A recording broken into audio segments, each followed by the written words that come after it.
Radio Noida लोकमंच 91.2 FM पर मैं विनोद शर्मा आपका स्वागत करता हूं। हमारा साप्ताहिक कार्यक्रम खास मुलाकात। ऐसे कार्यक्रम में हम उन लोगों से आपको मिलवाते हैं जिन्होंने अपने हुनर से जीवन की राह बदली। जी हाँ, कहते हैं जिद और जुनून जिंदगी में नया बदलाव लाता है। ऐसे ही आपने अभी तक फिल्म में देखा होगा दंगल फिल्म में बबीता को, और अब मैं आपसे मुलाकात करा रहा हूं गौतम बुद्ध नगर जिले की बेटी बबीता नागर से। बबीता नागर ने जीवन में जो संघर्ष किया और आज जिस मुकाम पर वो हैं, मैं उनके जुबानी आपको वह कहानी सुनवाता हूं। अपने स्टूडियो में मैं बबीता नागर जी का स्वागत करता हूं। नमस्कार बबीता जी। नमस्कार जी, thank you sir. Babita ji, इस प्रोग्राम में बुलवाया उसके लिए बहुत बहुत धन्यवाद। बबीता जी, मैं जानना चाहता हूं कि जो आपने जीवन संघर्ष बचपन में शुरू किया कुश्ती को लेकर। कुश्ती कहते हैं कि जो हमारा समाज है, जो ग्रामीण पृष्ठभूमि है, उसमें कुश्ती को लेकर ख़ास तौर पर लड़कियों को इसमें एंट्री बिल्कुल मनाही थी पहले, लेकिन उसके बावजूद आपने इस खेल को चुना। क्यों आखिर? सर, इसमें मैं शुरू से ही स्पोर्ट्स एक्टिविटी में इंटरेस्ट रखती थी। और बचपन में मेरे गांव में यहाँ दंगल होता था, सादुल्लापुर गांव में जी। और मैं वहाँ लड़कियों को देखने भी नहीं जाने दिया जाता था, बट मैं बॉयज की तरह रहती थी, तो अपने पापा और बड़े भाई के साथ भाग जाती थी दंगल देखने। और फिर वहाँ बहुत अच्छा लगता था। जब मैं कुश्ती देखती थी तो मुझे अंदर से ये फील होता था कि मैं भी कुश्ती करूँ। और मैं करती भी थी। जब छोटी बच्ची थी, किसी लड़के को मारना, किसी लड़की को मारना, उठा के पटकना, तो ये एक्टिविटी मैं बचपन से ही करती थी। अच्छा, तो याद है पहला दंगल जो ऑफिशियली आपने कहीं भेजा हो, या आपने पहली बार माँ बाप ने परिचय के रूप में आपको उतारा हो मैदान में? पहला दंगल कहाँ लड़ा था जिसमें आपने, आपको याद हो? सर, मैंने पहला जो टूर्नामेंट खेला था वो 98 में दिसंबर के टाइम में चैंपियनशिप हुई थी, स्टेट चैंपियनशिप जो बुलंदशहर में आयोजित हुई थी। उसमें मैं फर्स्ट टाइम खेली थी।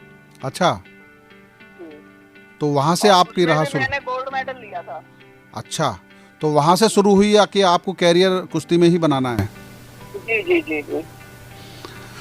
अच्छा, एक बात और बताओ कि सादुल्लापुर गांव में रहते हुए आपने कोई जो जीवन में संघर्ष चुना, तो उसमें कुश्तियों को जब आगे टूर्नामेंट होने लगे तो कौन ले जाता था? कैसे मदद होती थी दंगलों में ले जाने के लिए?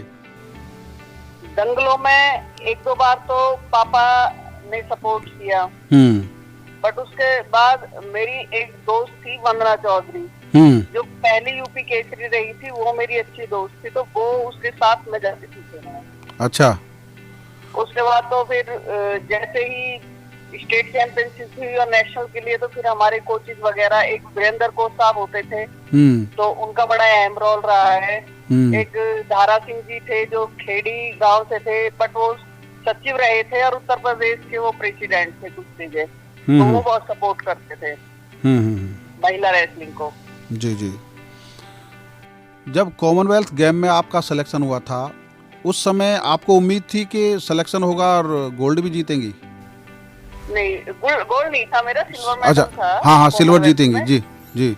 तो मेरी ट्रायल्स हुई थी, ट्रायल से मैंने हरा लिया था सभी को, और मेरा सिलेक्शन हो गया। मैंने सोचा भी नहीं था, बट मेरा सिलेक्शन हुआ। तो मेहनत की थी, इसलिए थोड़ा सा खुशी भी हुई, और मेरा फिर वहाँ बाहर से मेडल आया तो बहुत ज्यादा खुशी हुई।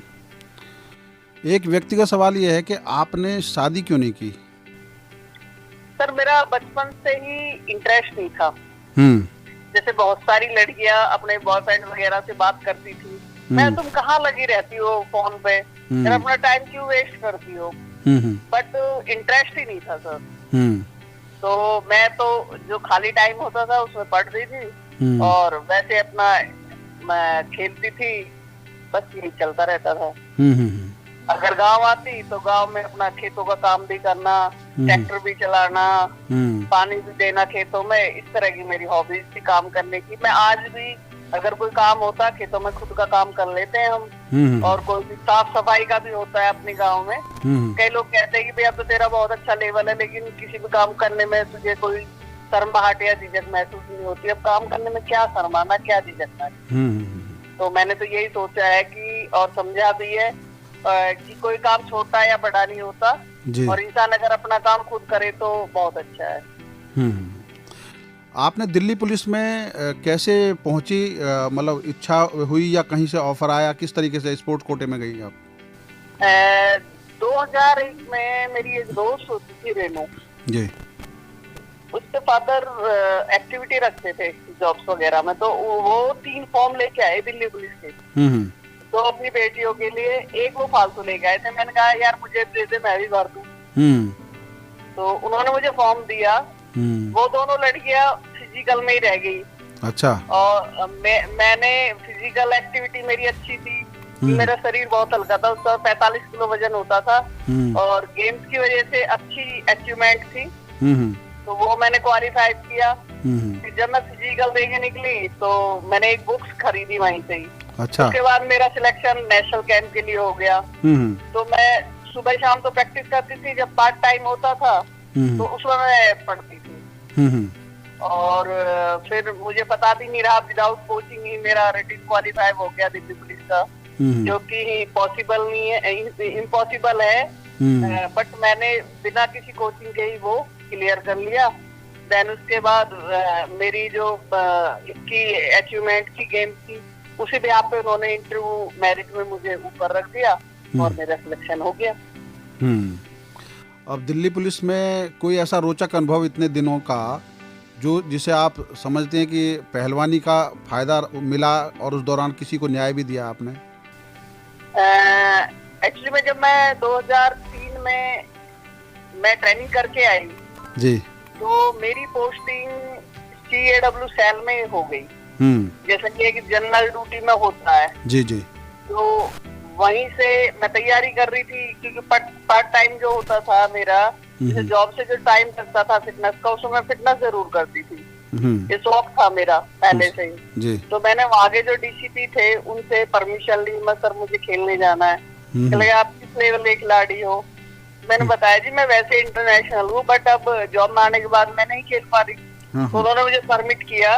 अच्छा। और जो सबसे अच्छी बात हुई वो ये थी कि परमिशन उन्होंने दी, और मैंने उसी साल 2003 में सिल्वर मेडल दिया सीनियर नेशनल में, जो कि अपने आप में बड़े मायने रखता था। क्योंकि जो यहाँ सेंट्रल टीम पोस्टेड थी दिल्ली पुलिस की जी, उनका किसी का कोई मेडल नहीं था, और एक जो जनरल ड्यूटी कर रहा है बच्चा, नया बच्चा है, उसने मेडल दे दिया। तो उन्होंने तुरंत मुझे बहुत एप्रिशिएट किया और तुरंत ही स्पोर्ट्स पे ले लिया मेडल आते ही। और उसके बाद चलता रहा धीरे धीरे धीरे धीरे। तो काफी सपोर्ट किया है दिल्ली पुलिस ने मुझे जी जी। अच्छा, एक अब जो आपके गांव के आसपास की जो हवा बदली है आपने, बहुत सारे बताते हैं, बहुत सारे बच्चे, लड़कियां, बहुएं जो कैरियर में, मतलब जो जिनकी ससुराल में आई हैं या मायके मतलब दूसरी जगह जा रही हैं, उनको आपने ट्रेन करके पुलिस में भर्ती कराया। कितने बच्चों को अब तक करा चुके होंगे फिजिकल ट्रेनिंग के बाद? मैंने फिजिकल ट्रेनिंग तो मैंने करीब 500 बच्चों से ज्यादा करा लिया, बट जो क्वालिफाई हुए हैं अब तक 200 प्लस बच्चे, स्पेशली लड़कियां क्वालिफाई हुई हैं मेरे यहाँ। अच्छा। जो मैंने अपने हाथों से, हाँ जी, क्योंकि मुझे इस चीज का किसी ने कोई एडवाइस नहीं किया था। बट जब मैंने ज्वाइन की थी दिल्ली पुलिस, तो जो हरियाणा है जी, हरियाणा के लोग बहुत ज्यादा थे, अपने यूपी के लोग कम थे, स्पेशली लड़कियां। तो मेरी बस एक ही डिस्कस होती थी, जो अपने लोकल की दोस्त थी, रिलेटिव थे, पड़ोसी थे। मैं यार जब आप लोग पढ़ रहे हो तो आप फिर अप्लाई क्यों नहीं करते किसी भी जॉब के लिए? चलिए यार इतना इजी कहाँ मैं, यार जब आप पढ़ गए तो इजी, तो जब आप मेहनत करोगे तो इजी तो अपने आप हो जाएगा। घर बैठ के थोड़ी कोई जॉब देगा, जब आप एफर्ट करोगे तभी तो जॉब मिलेगी। और वो चीज मैंने 2005 से शुरू की थी।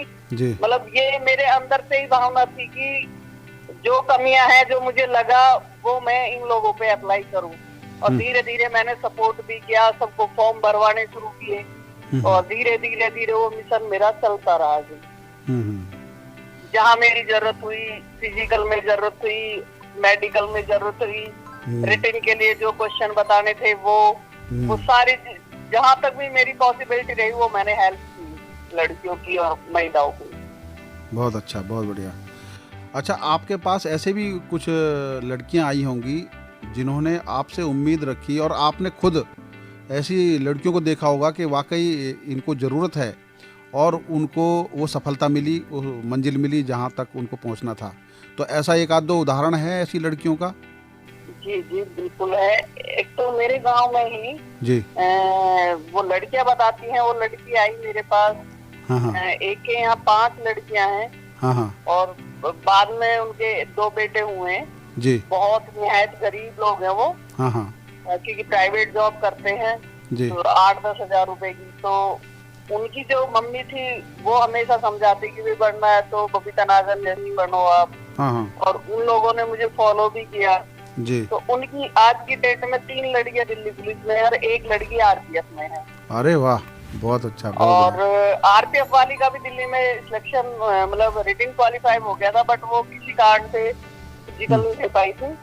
तो ये अचीवमेंट मेरे गांव की है। एक रिठौड़ी गांव है जो वहाँ की तो लड़की शेड्यूल कास्ट। हाँ हाँ बट उस लड़की को क्योंकि इस तरह के माहौल में, क्योंकि वो बताते हैं कि रिठौड़ी गांव में थोड़ा सा क्रिमिनल माहौल है, लड़की को नहीं निकलने दिया जाता। बट वो लड़की सक्सेस हुई और वो फिलहाल ट्रेनिंग पे है। वाह, अच्छा। अब जो आपने गांव में स्पोर्ट्स ट्रेनिंग इंस्टीट्यूट खोला हुआ है तो उसमें इस समय कितने बच्चों ने वो लिया हुआ है, एंट्री की हुई है, और उनमें जो परसेंटेज हर साल बच्चे जा रहे हैं सरकारी उसमें कोटे के तहत या आगे बढ़ने में, उनमें कुछ ऐसे भी होंगे जिनको आप नेशनल स्पोर्ट्स में भी शामिल कर रहे होंगे क्या? जी। तो जो नेशनल स्पोर्ट्स की बात है वो मेरा जो अपना टारगेट है, मैंने अभी वैसे तो शुरू ये 2015 में की थी मैंने। जी जी। बट जो सुविधा है जैसे मेरे पास रेसलिंग मैट अभी 3 साल पहले ही लिया है मैंने, क्योंकि थोड़ा कॉस्टली था। हाँ हाँ। क्योंकि सरकारी एड मुझे कुछ मिली नहीं जी। तो मैं अपने ही बल पे लेके चल रही हूँ सारी चीजों को।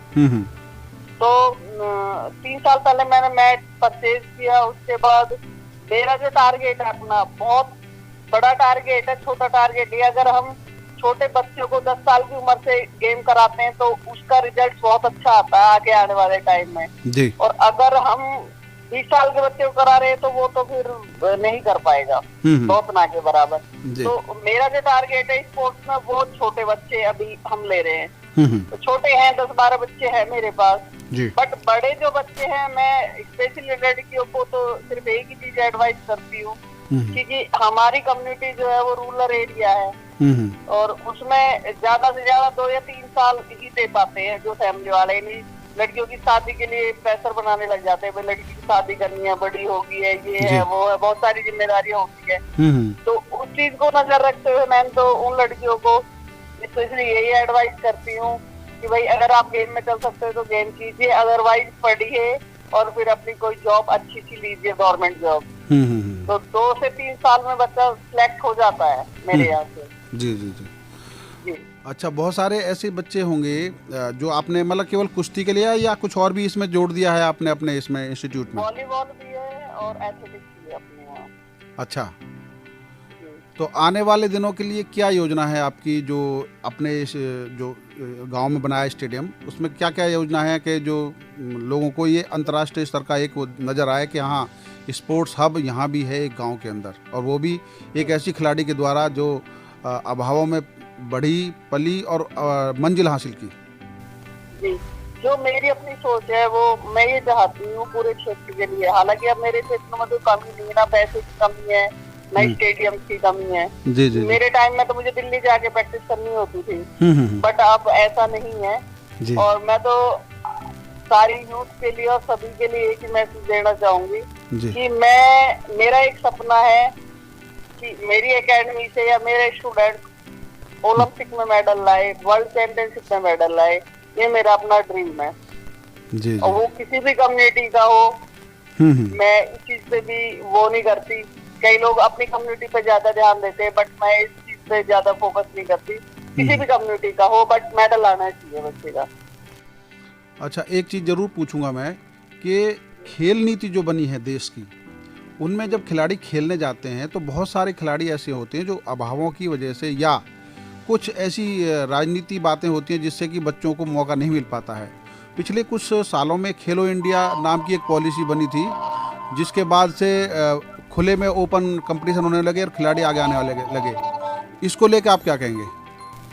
नहीं, जो खेलो इंडिया वाली जो नीति बनी है वो अच्छी नीति है। उससे जो नई जनरेशन के जो बच्चे हैं, युवा जो है, उन्हें मौका मिल रहा है। और अभी देखिए जो टोक्यो ओलंपिक हो रहे हैं उसमें रेसलिंग में तो स्पेशली 3 लड़कियां तो बिल्कुल ही युवा गई हुई है। वो खेलो इंडिया खेलों के माध्यम से निकल के आ रहे हैं बच्चे। और मैं तो यही कहती हूँ कि जो नीति भारत सरकार ने बनाई है वो अच्छी नीति है और सही है। ऐसा होना चाहिए।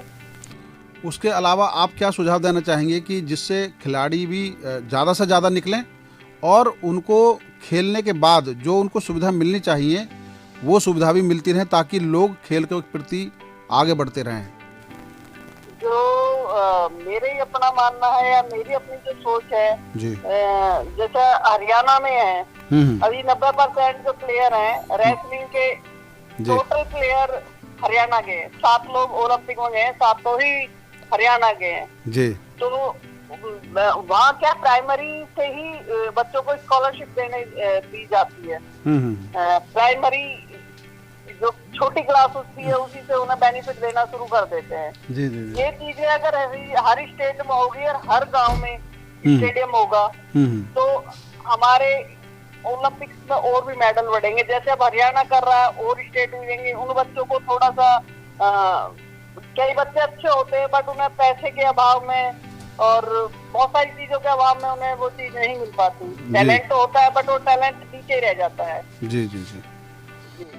गौतम बुद्ध नगर जिले में यूँ तो ग्रेट नोएडा में भी स्टेडियम है, नोएडा में भी स्टेडियम है, लेकिन मुझे लगता है ग्रेट नोएडा वेस्ट में अभी इसकी काफ़ी कमी है। इसके बारे में आपको ग्रेट नोएडा प्राधिकरण या जिला प्रशासन से या उत्तर प्रदेश सरकार से क्या कहना चाहते हैं आप? मैं तो यही कहना चाहती हूँ कि ज्यादा से ज्यादा जो अच्छी फैमिली से हैं बच्चे वो तो चले जाएंगे। जैसे पति है ग्रेटर नोएडा में, जी जी जी, वहाँ होती है प्रैक्टिस। जो अच्छे लोग हैं वो तो चलो प्रैक्टिस करेंगे बट रूरल एरिया में भी होना चाहिए। अब जैसे मलकपुर में स्टेडियम है जी, बट वहाँ अच्छे कोचेज नहीं है, अच्छी व्यवस्था मेरे आई थिंक अभी तक तो है नहीं, कोई ऐसा प्लेयर निकला नहीं है। तो होनी चाहिए सुविधा। जैसे मलकपुर स्टेडियम है, बहुत बड़ा स्टेडियम है जी, तो उस पर ध्यान देना चाहिए गवर्नमेंट को। आपने रेडियो नोएडा लोकमंच 91.2 FM को समय दिया और अपनी मोटिवेशनल स्टोरी बताई, ऐसे बच्चों की कहानी बताई जिन्होंने आगे बढ़ के हिस्सा लिया और आज वो स्पोर्ट्स में भी आगे बढ़ रहे हैं और उनको सरकारी नौकरी भी मिली है। आपका बहुत बहुत धन्यवाद Babita ji. Thank you sir, thank you. अभी आप सुन रहे थे अंतर्राष्ट्रीय कुश्ती खिलाड़ी बबीता नागर जी को, जिन्होंने 2005 में कॉमनवेल्थ कुश्ती में सिल्वर मेडल जीता था और उसके बाद वो अपने गांव में एक स्टेडियम बनाकर अब तक 200 से ज़्यादा लड़कियों को और गांव की बहुओं को दिल्ली पुलिस, यूपी पुलिस और अन्य अर्धसैनिक बलों में भर्ती करवा चुकी हैं। और अभी भी उनके यहाँ ऐसे 60 से 70 बच्चे हैं जो कम उम्र के हैं और वो उनको अभी से ही ट्रेनिंग दे रही हैं। उनका सपना है कि उनके इंस्टीट्यूट से निकला बच्चा जिस दिन गोल्ड मेडल जीतेगा ओलंपिक में, उस दिन उनका सपना पूरा होगा। ऐसे लोगों से हम आपकी बात कराते रहेंगे। आप सुनते रहिए रेडियो नोएडा लोकमंच 91.2 FM।